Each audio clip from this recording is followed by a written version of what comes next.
po, maraming salamat po sa Magnification team. Thank you kay Bro Vic, kay Kuya Vic, for leading us in a very wonderful and amazing worship.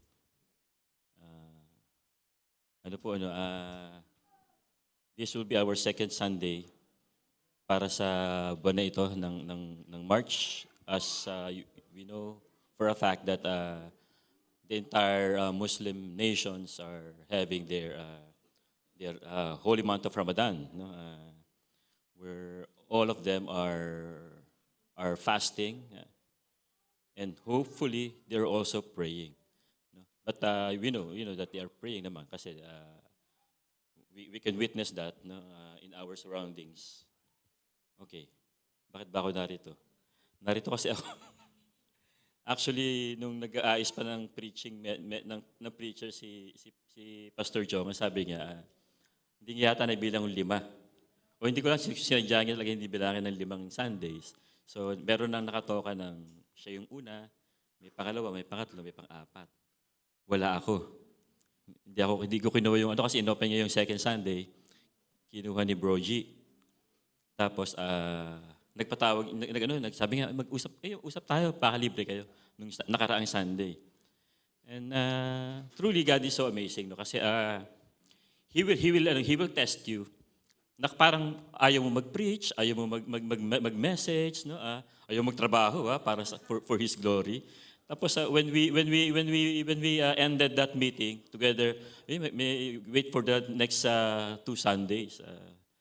Merong advertisement, no? Hopefully those two guys, those two brethren, will pray for them. Let us pray for those two guys who will lead us once again sa pag-deliver ng message. Ayoko i-preempt, pero alam na ng mga asawa nila. At alam ko yung asawa nila ay very supportive. Ako yung asawa ko hindi supportive kasi wala siya ngayon. Anyways, when we ended that usapang with kape, mga ilang diskusyon, we ended it with a prayer inside sa sasakyan ni Pastor Jong. And then suddenly sabi ko, sige, hearing yung sinasabi nga during the meeting, sige, ako na yung second Sunday, tapos si Bro G will be the last Sunday para mapag-prepare yung mahal na mahal nating pastor. Marami siyang trabaho. Well, that is my way of showing my love and respect for PJ, no? Being so very supportive sa kanya mga ginagawa. And we are so blessed for his life. Together, siyempre lahat naman tayo. Yun. Tapos na po ako. That's the reason why am I here, no? Nandito ako ngayon. Why I am here. Kasi hindi ako pwede mag-5th Sunday kasi babakasyon ako. Punta kami ng Pilipinas, no? Just to have a short vacation lang. Ako lang para sa mga anak ko. And to my parents as well, and to all my loved ones. Sige po, let's pray. Heavenly Father, God, we thank you once again for this amazing day, Panginoon, Lord God, that truly, Lord God, as the song says, Lord God, you deserve all the glory, Panginoon, Lord God. For you are the one who created us, Panginoon, Lord God. Even, Lord God, the ability to worship you is not coming from us, Panginoon, but it is coming from you, Lord God. You are the one who put it in our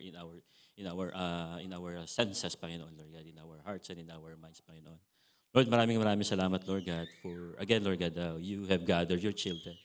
And may this short time, Lord God, of worshiping you, Lord God, bring you the glory that you deserve, the glory that you alone deserve, Panginoon, Lord God. And even, Lord God, I pray now, Lord God, that the message, Lord God, that is to be delivered, Lord God, is a message coming from you, Panginoon. I try to evade, Lord God, but you called me, Panginoon, Lord God. And I really thank you, Lord God, for your anointing, Panginoon, Lord God. And the preaching, Lord God, I know, Lord God, this preaching, Lord God, I don't know where it will go, Panginoon, Lord God, but I just pray, Lord God, that you will be the one, Lord God, who will be blessed, Lord God. And the message, Lord God, will truly speak to our hearts, Panginoon, Lord God. In Jesus' name we pray. Amen. Amen. I'm trying to, talaga kasi, alam ko si Vic pag kumakanta siya, from the history alam natin istorya, no? Nag-sabbatical yan, sa mga hindi nakakaalam. He cannot sing, but see how God is so amazing in his life, no? Kaya tinitingnan ko rin, hanggang pala tinitingnan ko siya, struggling yun kasi, coming from an experience of losing your mother whom you truly love. Tapos kakanta ka ng mga ganong kanta. But of course, we know him. We know him. He's one of the faithful servant of All Nation Full Gospel Ministry Sharjah. So, we have heard in the last message, no, when God called out the people of Israel on how they conduct the fasting that should have been a strong spiritual discipline. And yet they're doing it not just in the wrong manner, but also with the wrong intentions and motives. The people of Israel still have the nerve to ask God, why have we fasted? And you see it not. Di ba? Yung binasa ni PJ. Why have we humbled ourselves and you take no knowledge of it? Sabi sa Isaiah 58 verse 3. Thus God replied to them, behold, in the day of your fast, you seek your own pleasure and oppress all your workers. Behold, you fast only to quarrel and to fight and to hit with a wicked fist. Fasting like yours this day will not make your voice to be heard on high. Yun yung sagot ni Lord. With such response, our Lord added how to conduct a true fasting that will genuinely give honor to Him. No? Can you still remember those 3 points that PJ highlighted? Sige nga, mag-exam nga ako sa inyo. May notebook ako. Sige nga. What are those 3 characteristics of true fasting that PJ taken out from that Isaiah 58? Sa mga passages na yun. Any volunteer? Amen? Nawala na ba yung mga notebook nyo? I still have my notebook with me when we decided to take down notes during the preaching. Sabi doon, sa verse 1 to 5, sabi ni PJ, true fasting with humility and humble heart. Yung pangalawa, true fasting lead to true justice and compassion. Pangatlo, true fasting brings God's blessing and restoration. Kung nagsusulat kayo, mas hasagot yung tanong ko. Anyway, balikan niyo po siya. Prior to the passage that we're going to discuss and having read the first 3 chapters of Luke, we can notice here the description made by Apostle Luke regarding the growth and maturity of Jesus Christ, both physically and spiritually before he began his ministry. Having said this, I would like us all to direct our minds on how Jesus Christ seriously took the work that was given to him by his Father and related to our attitude of serving the Lord with full commitment, with passion, and with dedication. That as we can read in the Luke's account on how God the Father was so pleased to Christ Jesus, as well as on how Jesus Christ prepared himself for the ministry that has been accorded to him by his Father. In chapter 2, we can read that as required by the law of Moses, as it is written in the law of the Lord, every male who first opens the womb shall be called holy to the Lord. Jesus was presented to the Lord in the temple. In chapter 3, we can read the account of Christ undergoing water baptism as administered by John the Baptist. Di ba? Sabi niya, hindi ako worthy para i-baptize ka, di ba? No, let it be done. Gawin mo yan. No? And then, just before the start of his ministry, Jesus Christ had experienced a face-to-face encounter with the devil, tempting him to doubt his identity, to dishonor, and to disobey God. Now, my question is, how do we seriously take our involvement in the church ministry? Tapang ng tanong, di ba? Is it because we are being forced and pushed by others, especially by PJ? Katulad ng ginawa niya sa akin before. Or ginawa sa ating lahat, no? Yung iba umayaw na talaga. Or even by our CG leaders or those people whom you look up to. I ask this question because as I study the passage of Luke chapter 4, verse 1 to 13, I can't help myself but to relate Christ's temptations in the wilderness, together with the fasting, no, as part of his preparations for the ministerial work that he's going to do on earth, and to the manner that we embrace the service that we're giving to the ministry we belong to, or to the church as a whole. There are different objectives, no, when we do the fasting. No? Fasting has different methods and ways. Along with this, there are various objectives and goals why we're committing our time and effort in undergoing fasting and praying. In the case of the fasting and prayer that we have in the time of Ramadan, this is really our way of calling out to God for our cousins' meaningful encounter and be able to miraculously lead them to the feet of Jesus Christ. Believing and accepting His Lordship, His Messiahship, and His Saviorhood. Other than the types of fasting which were mentioned in effect, rebuked by PJ, no? Ni-rebuke ni PJ mga fasting na nangyari, no? Yung sinasabi mga ginagawang fasting ng mga Christians, no? Ang tawag niya sa isa, di ba? Tatanda niyo pa yung ilan? Ako, tatlo. Selfie fast. May nag-note. Pass your paper. Give me fast. The other one is, I'm so holy fast. No? And these are all self-centered fast, self-righteous fast. No? There are, of course, as spiritual discipline, fasting that truly honors God. Meron naman nun. No? A fasting and prayer concerning others is a process making us closer to God. No? Crying out and offering those tears and utterance before God of our love to others, to our fellow believers, and to our loved ones. We still do not have personal relationship with Christ Jesus. So we are moved to pray and fast for breakthroughs, restorations, healings, repentance, and asking forgiveness to God.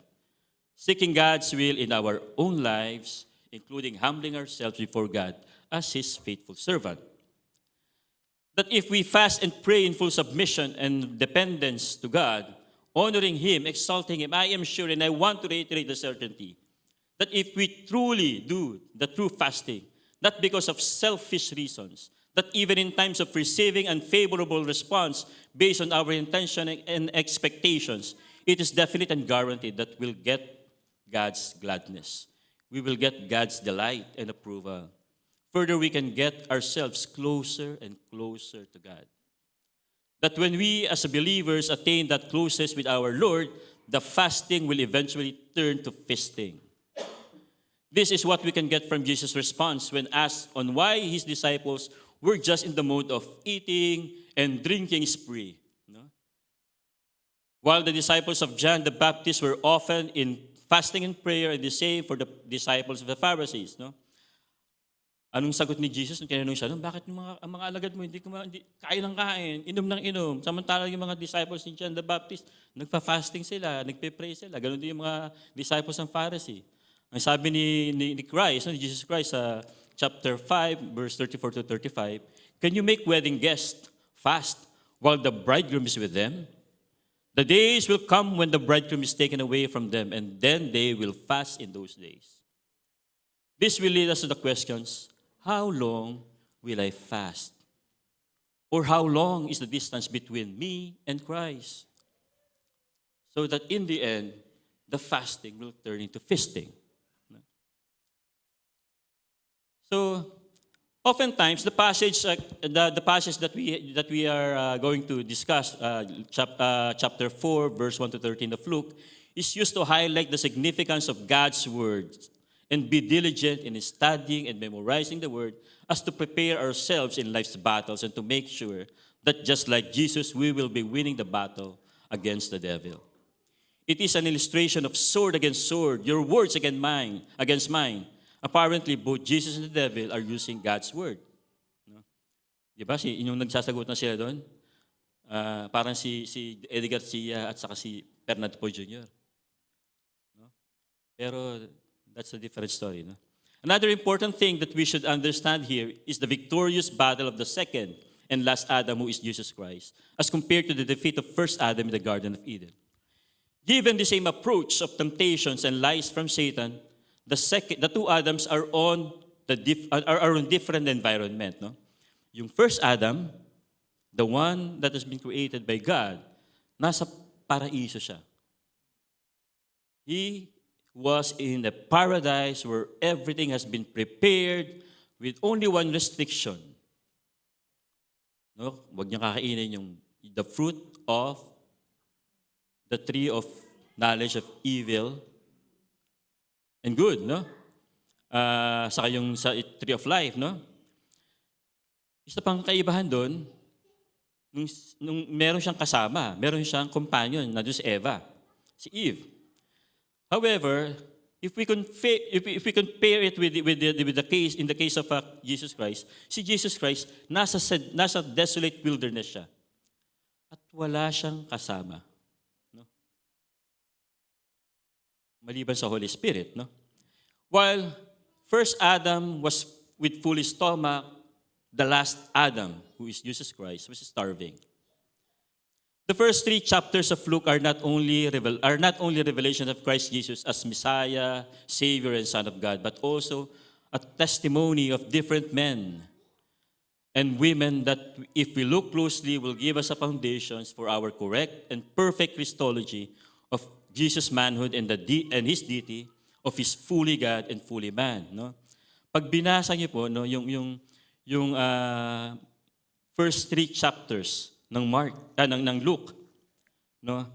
Makikita niyo doon yung maraming testimony, yung nag-witness, nag-testify kung ano nga ba si Jesus Christ, no? Isa doon, halimbawa, si Zechariah, no? Sabi ni Zechariah dito, ng angel, no? Isa sa mga angel, di ba? Sabi niya doon. And the angel said to her, "Do not be afraid, Mary, for you have found favor with God, and behold, you will conceive in your womb and bear a son, and you shall call his name Jesus. He will be great and will be called the Son of the Most High, and the Lord God will give to him the throne of throne of his father David, and he will reign over the house of Jacob forever, and of his kingdom there will be no end." Tapos kahit yung asawa ni Zechariah na si Elizabeth, no? Sabi niya, "Blessed are you among women, and blessed is the fruit of your womb. And why is this granted to me, that the mother of my Lord, should come to me?" Tapos yung sinabi pa yung nag-usap yung mga angels, nakipag-usap sa mga shepherds, no? And the angel said to them, "Fear not, for behold, I bring you good news of great joy that will be for all the people, for unto you is born this day in the city of David a Savior, who is Christ the Lord." No? At marami pang ibang witnesses and testimony na ibinigay ng mga maraming tao, including angels, no? Satan, as the prince of darkness and lies, will not take this thing sitting down. Kasi nahulman pinakilala na si Kristo. And just like how he cheated the first Adam with his lies, the devilish and cunning Satan did the same thing to Jesus Christ, belying Christ's identity and said, "If you are the Son of God," 2 beses yun, hoping for a strike to result. No? Akala niya makakabingo siya. But we know that Satan failed, and Christ Jesus has triumphed over all those temptations set before him. If the first Adam put us into death, Christ Jesus, who is the last Adam, the perfect, sinless, and righteous Adam, gave us life and made all who believes in him alive. And ended the encounter by departing from Jesus. But of course, the devil never gives up. Kasi pag binasa mo yung the last passage nung ating pinag-aaralan ngayon, yung verse 13, di ba? In easy English version, it says, "He," referring to the devil, "waited for another chance." Para siya sinabi niya, "Nanalo ka ngayon, babalikan kita," sabi niya. Sabi ko, nung piniprepare ko yung message, I can't help myself but to link yung message to yung fasting and service, no, that we do in our church, no, how we serve God, no. Kaya sabi nga parang yung sinabi ko kay kaibigan din, nagka-carly pa ako sa kaibigan. Tapos, iba ko, ba't nililid ako sa ganung perspective? So, actually, dapat ang title ng message is Fasting and Victorious. Pero sabi ko, naiba. Sabi ko, sige na, with fasting, we serve. No? So, yun nga, as I've said earlier, while reading and studying the passage, my full attention has been directed to the relation between the fasting cum temptation of Christ in the wilderness and the succeeding verses in verses 14 to 15, where Jesus commenced his ministry. That leads me in the understanding that all those ordeals mentioned in chapters 2, 3, particularly chapter 4, are preparations both of his Father and Jesus Christ himself for his earthly ministry. So again, I would like to repeat the questions that I have asked earlier. How do you seriously take your involvement in the church ministry? Do you wholeheartedly or half-heartedly play your part, your role or responsibility as ministry heads or member? Is it out of compassion or pressure that you just simply stick on it, no, sa ministry ninyo, or baka napipilitan ka lang? No?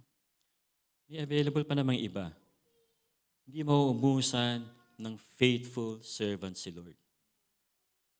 Now, if napipilitan ka lang or it is alam mo yun, out of compulsion, think twice, no? Pray. And ask Pastor Jong na ipag-pray ka niya. Ipag-pray niya tayo. No? So hence, let us look into this passage in the context of serving our God in church and in every ministry.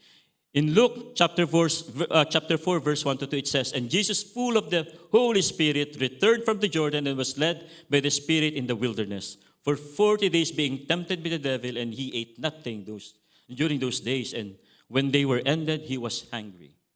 So it is an implication that indeed our Lord Jesus Christ, though he is God, he is also fully man. For he also starved. No? Nagutom din siya. No? Luke, being a prolific writer, a historian anointed with the Holy Spirit, progressively described Jesus Christ's spiritual and physical development.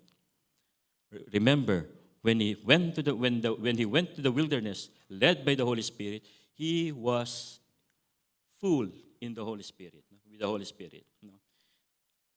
Pero sabi ko, maganda yung sinabi, makikita yung development pag binasa nyo siya. Kasi yung 1 to 13 siya sa pericope of that temptations happened kay Jesus Christ. Pero pag binasa mo siya from chapter 1 hanggang sa 4, no, makikita mo, bakit nga parang may iba kang maiintindihan. May iba kang malalaman. No? So, in Luke chapter 2, verse 40, sabi doon, "And the child grew and became strong, filled with wisdom, and the favor of God was upon him." In Luke chapter 2, verse 52, again it was said, "And Jesus increased in wisdom and in stature and in favor with God and man." In Luke chapter 3, verse 22, it says, "And the Holy Spirit descended on him in bodily form like a dove, and a voice came from heaven, 'You are my beloved Son, with you I am well pleased.'" This was after Jesus' baptism, water baptism, di ba? Now, can you still remember the time when you genuinely had that personal experience and encounter with Christ, knowing that He is the source of our salvation? He is our Redeemer and accepted Him as a Lord. Naroromantisa siya paminsan-minsan. Na nung nilublob kayo sa dagat ng Alcan, pumapalag-palag ka pa. Pero I know for a fact, we are in full spirit. Na kahit anong ibigay siyang trabaho, gagawin mo. Kasi dumating sa punto ko rin na, nung pagkalublob ko, in full spirit din ako, pero dumating, nasa wilderness din ako, nag-give up ako for a time being. Praise God for His unceasing, no? Unceasing na, makulit ka, bumalik ka.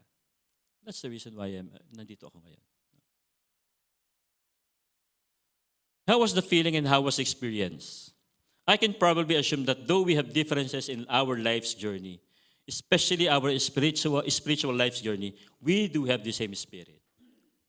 Tama? This is how Paul concluded when he spoke about spiritual gifts. In 1 Corinthians chapter 12, verse 11, all this, referring to the various spiritual gifts, are empowered by one and the same Spirit who apportion to each one individually as he wills. Even the Spirit that makes Jesus alive is the same Spirit that will give life to us, as what Paul said in Romans chapter 8, verse 11. If the Spirit of him who raised Jesus from the dead dwells in you, he who raised Christ Jesus from the dead will also give life to your mortal bodies through his Spirit who dwells in you. Same Spirit. Isang Spirit lang po. No? As God prepared Jesus Christ for his public ministry, God the Father made his only begotten Son also ready for the battle by being full of the Holy Spirit. Such preparation was part of an inaugurated ordeal for Jesus to put into test the testimony made by his own Father in Luke chapter 3, verse 21. You are my beloved Son, with you I am well pleased. Hence the Holy Spirit, who is the third person in the Trinity, led Jesus into conflict with Satan. God the Father allowed this conflict between Jesus and the devil, for he knew his Son, Jesus Christ, could endure it. That is part of the responsibility, yung dapat gawin ni Lord habang nandito siya sa lupa. No? And sabi nga, the fathers knows best. Hindi totoong the mothers knows best. Ang totoo, biblically correct, fathers knows best. So he knew that Christ could endure it. What do you think the previous two passages are trying to convey? I don't know about you, but for me, having the fullness of the Holy Spirit gives us confidence and strength. But that confidence and strength is in preparations to whatever and wherever the Holy Spirit leads us. When God put us in the wilderness of life, it is God's way of teaching us to trust Him, to depend on Him. If God allowed us to be tested or tempted, it will not be beyond our ability to resist. It is clear on what Paul wrote in 1 Corinthians chapter 10, verse 13. The first temptations that was mentioned in verse 3 to 4, and that says, if you are the Son of God, command this stone to become bread. And Jesus answered Satan, it is written, man shall not live by bread alone. Quoting Deuteronomy chapter 8, verse 3. So let me ask you a question. Is there anything wrong if Jesus Christ turned the stone into bread? Actually, ngayon ko lang, pag nag-aaral ka, marami kang tanong. Pwede naman yan gawin talaga yun, di ba? Kasi makapangyarihan siya. Even without the command of Satan, he can do it. With all his power, with all his authority. Pwede niyo gawin yun.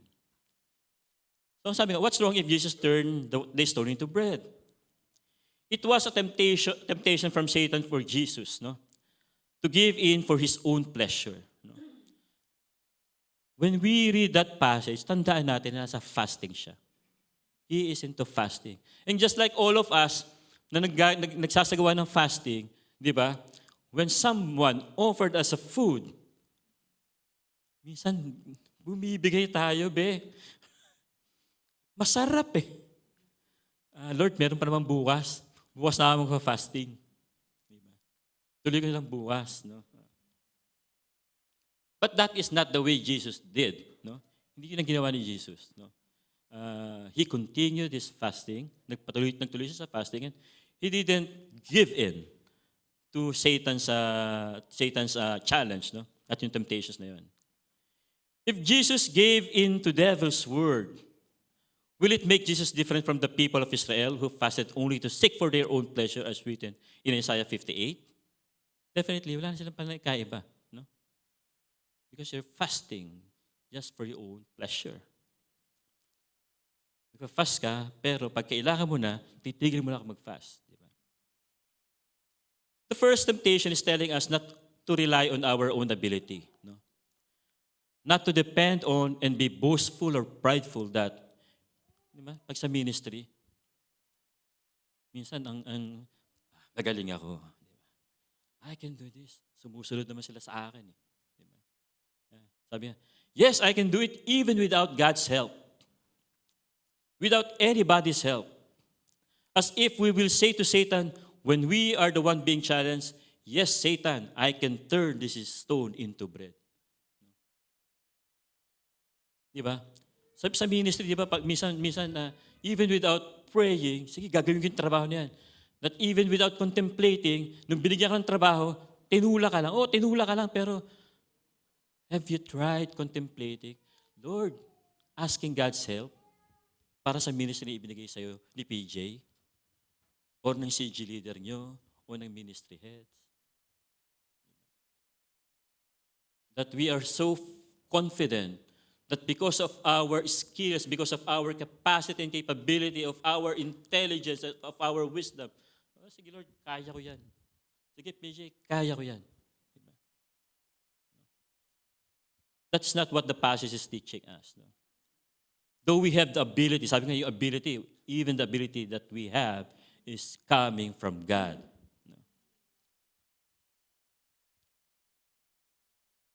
For even Jesus said in John chapter 5, verse 19, truly, truly, I say to you, the Son can do nothing of His own accord. Si Jesus na to, ha? But only what He sees the Father doing. For whatever the Father does, the Son does likewise. This should be our attitude when serving God. We should always put this in our mind. No?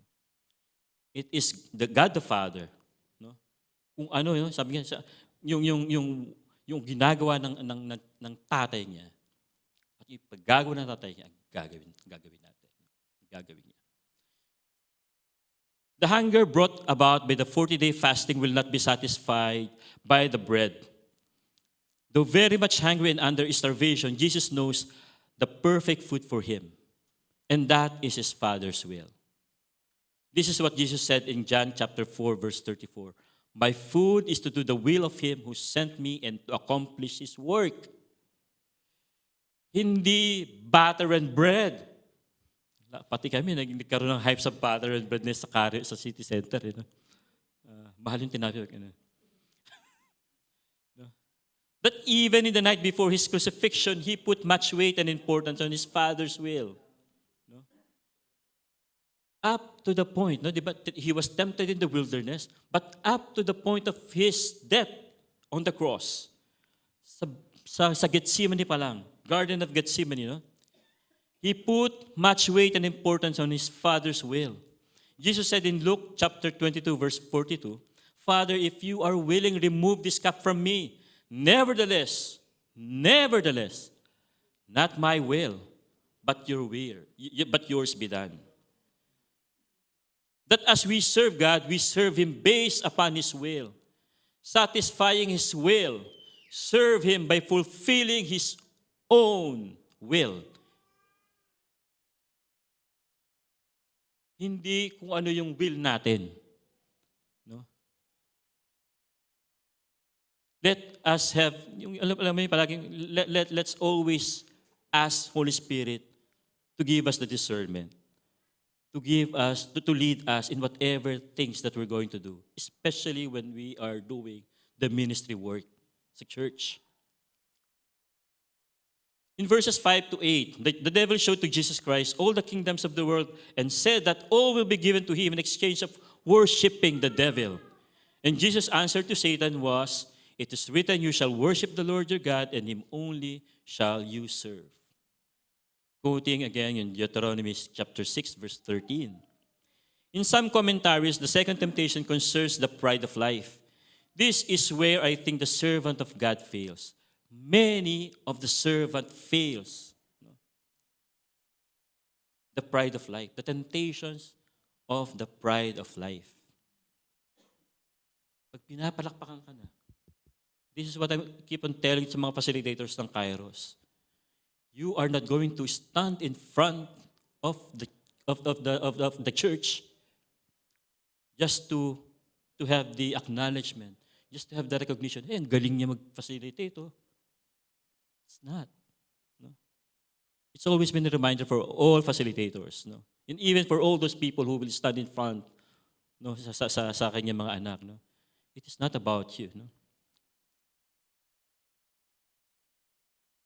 Giving in to the first temptations, turning stone to bread, no, will make it easier for God's servant to fall in second temptation. That instead of giving glory to God, he or she will rob it from God and shout, "Glory to me, glory to my talent, glory to my skill. Everything is about me, myself, and I." And you'll hear that self-centered, prideful believer serving in the ministry, singing the song of Frank Sinatra, "I did it my way." Diba? Hindi ako tinulungan ng hindi ako tinulungan, hindi na ako tinulungan, walang tulong si Lord sa akin. I did it my way. All alone. I'm all alone in doing all these things. I hope that is not the attitude that we should have, that we have when we are serving the ministry. It is always God to be glorified. Kahit na pinapalakpakan ka ng tao dahil sa husay at galing mo, sa galing mo mag-isip ng mga plano nyo, no? It has got nothing to do with you. But sabi ko nga, even the wisdom and the knowledge, all the ability are coming from Him alone.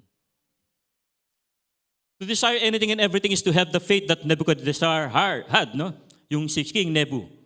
When he thought that he is more than God, no? But in the end, after the humiliation he suffered, returned to his senses, he blessed the Most High and praised and honored Him who lives forever. Remember si Nebuchadnezzar? Sabi niya, I am the king of the world. Diba? Pero ang ginawa sa kanya ni Lord, ang daming, di ba, kabalahibo siya, kumakain siya ng grass, no? But definitely, he come to his senses, no? Sabi nga, no? And he blessed the Most High and praised and honored Him who lives forever. Sabi sa Daniel chapter 4, verse 34. He praised and extolled and honored the King of Heaven, for all His works are right and His ways are just. And those who walk in pride, He is able to humble. Sabi sa Daniel chapter 4, verse 37. To serve God is not just a duty for us believers, but also a privilege. We always hear this. We are not doing sacrificial work for God is the one giving us the privilege to be in the ministry that we have. Not including this pulpit, no? Sabi nga sa inyo, di ba, hindi ko naman talaga, honestly, hindi ko talaga hindi ko inaasahan na mapupunta ako sa pulpit. Never. Sabi nga, kung nag-aral ako ng theology, just for the sake of makasama ako sa pulpit ministry, manghihingi ako ng pambayad ng tuition kay PJ. But never. Bakit ako nag-aral ng theology? Is it because I'm really hungry? Hindi ako matututo eh. Pero sabi nga, sa seminaryo, hindi lahat na nag-aaral sa seminaryo, banal. Hindi lahat na nag-aaral sa seminaryo, anak ng Diyos. Meron din doon anak ng Satanas. Kasi he want to learn God's Word to disprove God's Word. Kaya huwag kayong magmamalaki pag graduate ka ng seminaryo o meron kayong theology. Kahit si Satanas, alam niya yung theology. Si Satanas, kabisado niya. Mas magaling pa nga si Satanas sa akin eh. Pero at least hindi ako si Satanas. Diba? To serve God is not just a duty for us believers, but also a privilege. Let us look at ourselves and be reminded that we are nothing but unworthy servants, giving the Lord of the universe of our service. But wait, let us not forget the story of the cross, that we serve a God who sacrificially loved us by giving the life of His own Son. And what a shame if we are so prideful and arrogant, or the feeling of being entitled because we are serving Him. Kaya yun. Kadiri yun. No? Pag nasa ministry, tapos parang ikaw ang boss chief na ano. Ikaw ang boss keep ng ministry. At mahiya ka pag ikaw yung ministry, hindi mo ginagawa yung trabaho mo. Di ba mas kahiya-hiya yun?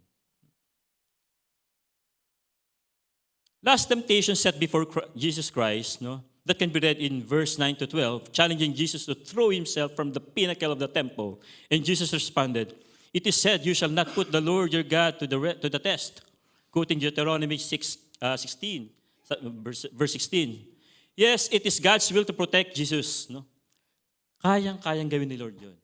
Lahat tayo pwede niyang protektahan. At yan naman talaga ginagawa niya. He is protecting us. No? However, sabi nga, it is not God's plan that his death will be by jumping off the 450 feet high pinnacle of the temple. No? God's will for Jesus is to redeem his children through the sacrificial death by crucifixion. Hindi by suicide. Hindi sa pagpapatiwakal doon sa pinakatuktok ng templo.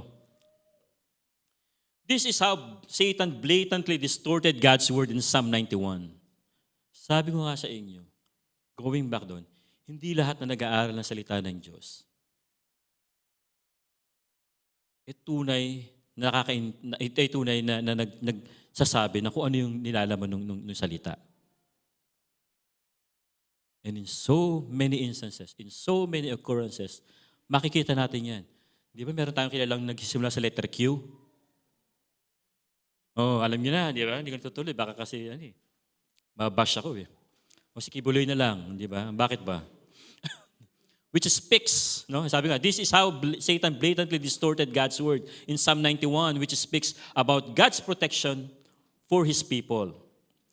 This means that when we are in true danger, but not when we willfully put ourselves in danger, God will definitely protect us. God will definitely be our refuge. He will be our dwelling, no? Pero pag inilagay mo sa alakal ng buhay mo, at sinusubok mong Panginoon, Lord, tatalon ko, saluhin mo ako ha. That's not the case. That is not the right thinking. No? So in that third temptation, Satan, no, in this situation, was trying to entice Jesus by taking a seemingly step of faith, but in truth, it was actually an act of testing God's power in foolish or ungodly way. As servant of God, we should not just simply do our work or responsibility and say, God is my refuge. Well, God is so gracious. God is so gracious. No? Parang sinasabi natin, well, God is so gracious naman eh. Di ba? Pag nasa ministry ka, hindi ko gagawin yung assignment ko. I know. God will help me. God will help you, but you're not doing your assignment. Hello? I know naman, God is forgiving. No? He is patient. Etc. No? We should level up our service to our Lord Jesus Christ. We should always put in mind that to serve the Lord Jesus Christ is to serve Him in the best of our ability. We should raise the bar of serving Him. I'll tell you, it will hurt you. No? Pag sa trabaho ninyo, hindi kayo malilate. Kasi bakit? May bawas ang sweldo nyo. Sa amin, kahit malate kami. OJ, di ba no? Kahit malate kami, hindi kayo mabawasan ang sweldo namin. Pero sa makaramihan dito, pag hindi siya pumasok on time, may bawas ang sweldo. Paano kaya kung gawin natin, sabihin natin, Lord, bawasan niyo yung blessing pag na-late ako sa pag-attend ng worship service. Di ba? Or when we do our ministry work na sabihin, may mga activity pero hindi ka pupunta or hindi ka magsusupport or whatever. No? Lord, pwede pakibawasan yung blessing ko. Total, marami naman akong blessing eh. Even Satan is blessing me naman eh. Di ba? But that is not the case. That is not the way we should serve our Lord. No? Just like how we serve our master, no? Sa company natin, yung mga amo natin, why can't we serve God higher the way we serve our earthly master.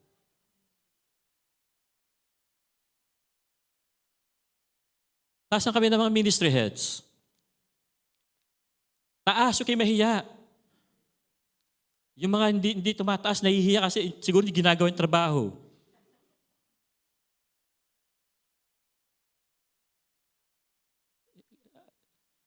This has always been a topic, no, day in, day out. No? But definitely, what we're kasi I am not a perfect servant. Hindi nga ako lovable, di ba? Sabi ko. Minsan matabilan dila ako eh. Pero I think this is my purpose, no? Kasi hindi naman ako pastor. Si PJ ang pastor eh, di ba? Hindi rin namin niya ako tinutulak para, sige nga, mag-ano ka. Hindi. Never he did that. O sige, mag-review ka. Never. This is my own doing because God is telling me to do it. How I wish all ministry heads, all ministry members, all church members, hindi lang kayo active pag Thanksgiving Day, Family Day. We have a lot of activities that will truly glorify God. One way of giving glory to God is yung ginagawang evangelism drive sa RAC. Walang sumasama. Pare-parehong muka. Where are the Kairos graduates? This is now the time for us to practice what we learn. Diba? Anyways, we know how this story ends. The devil departed from Jesus, but wait. Sabi niya, hanap lang ako ng tiyempo. The last verse conveys to all of us that in our spiritual walk, including our ministry walk, the devil is just finding the opportune time to tempt us, to cheat us in any wicked and crafty forms that he himself mastered. And yet, be reminded of what Paul said in Ephesians chapter 4, verse 27. Give no opportunity to the devil. But if you are lazy doing your ministry work, you are giving the devil all the time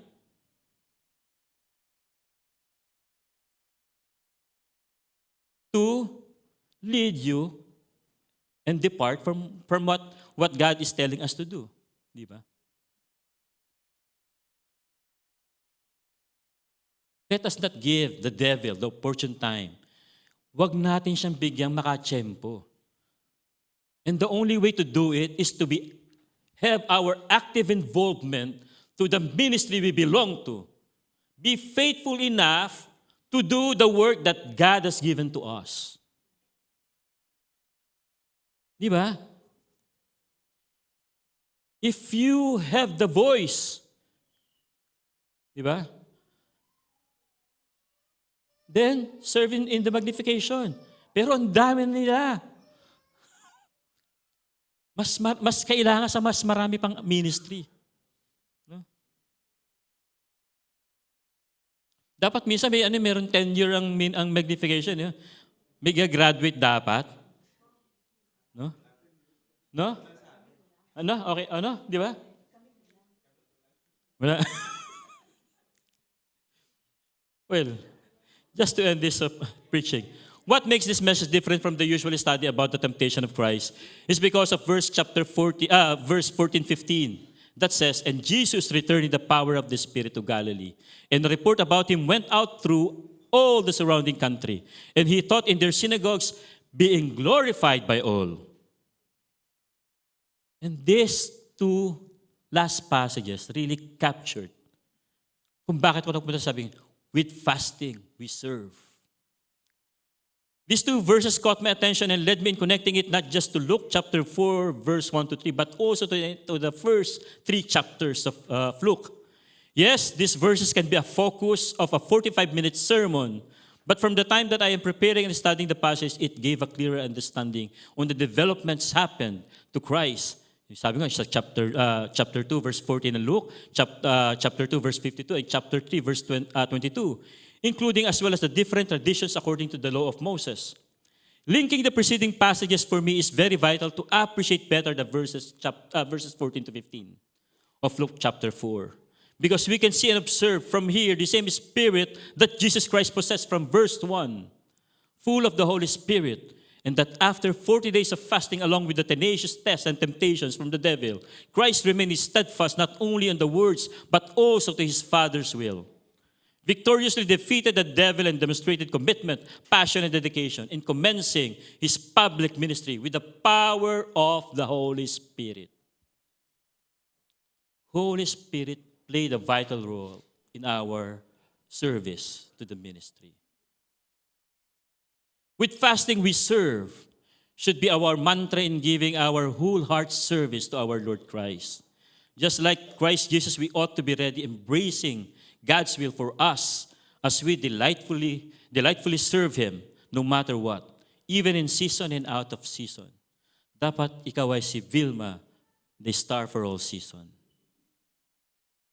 With fasting we serve should be our manner in serving our God, so as to help ourselves in drawing closer to God and be transformed as true servant who will put our full demonstrating our humility and dependence to our Lord Jesus Christ, so as to stay focused in giving God the full glory and worship that He truly deserves. Sabi ko nga po, when you study the word, no, and seriously meditate and contemplate on it, God will reveal you something. I didn't expect na ganito ko lalabas ang message. Sabi ko, pwede siguro magsalita na lang ka na magsalita eh. Hindi ka na mag-prepare ng manuscript. But definitely I will not do that. No? I will not do that. But the thing is, yun nga,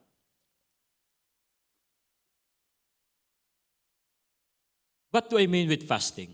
We serve. The fasting that happened sa buhay ni Kristo during sa wilderness is just a stage of his readiness sa public ministry. And when he do that fasting, no, hindi ito prove na magaling siya. But it is a submission to his Father's will. Di po ba? In the same way, na yung with fasting, it should give us, fasting signifies our full dedication, our full passion, our wholehearted service sa church or sa ministry na kinapapalooban natin. Fasting is parang part of our preparation pa rin. That in fasting, we are drawing ourselves closer to God. Diba? So, the better way to serve God is when we are fully aware who God is. God reveals so many things in the day of fasting. Why can't we not do it in our service to the ministry we belong to? Amen? Let's pray. Heavenly Father God, we thank you, Lord God, for today, Panginoon. Salamat, Lord God, for your word, because it is only through your word, Lord God, that we will learn, Lord God. We will see your heart. We will see your mind, Panginoon, Lord God, for each and every one of us, Lord God. Lord, I just pray, Lord God, that this message, Lord God, that you revealed to me, Panginoon, Lord God, be a revelation as well, and a message, Lord God, for your people, especially, Lord God, for those people, Lord God, who are in the service, in the ministry, Panginoon, Lord God. Lord, I pray, Lord God, that you will truly speak to them, Lord God. Renew their spirit, Lord God. Renew their strength, Panginoon, Lord God. Lord God, that as they serve you, Lord God, they will serve you wholeheartedly, Panginoon, Lord God. Hindi lang po, Lord God, yung mga member ng ministry, Lord God, ng mga ministry or auxiliary, Panginoon, Lord God. Lord, I even pray, Lord God, for each and every one of us, Panginoon, Lord God, that truly you lead us, Lord God, to a true and meaningful service sa inyo po, Lord God. All for your glory alone, Panginoon, Lord God. Not for our recognition, but it is only for your glory and for your exaltation, Panginoon, Lord God. Lord, maraming salamat, Panginoon, Lord God. In Jesus' name we pray. Amen.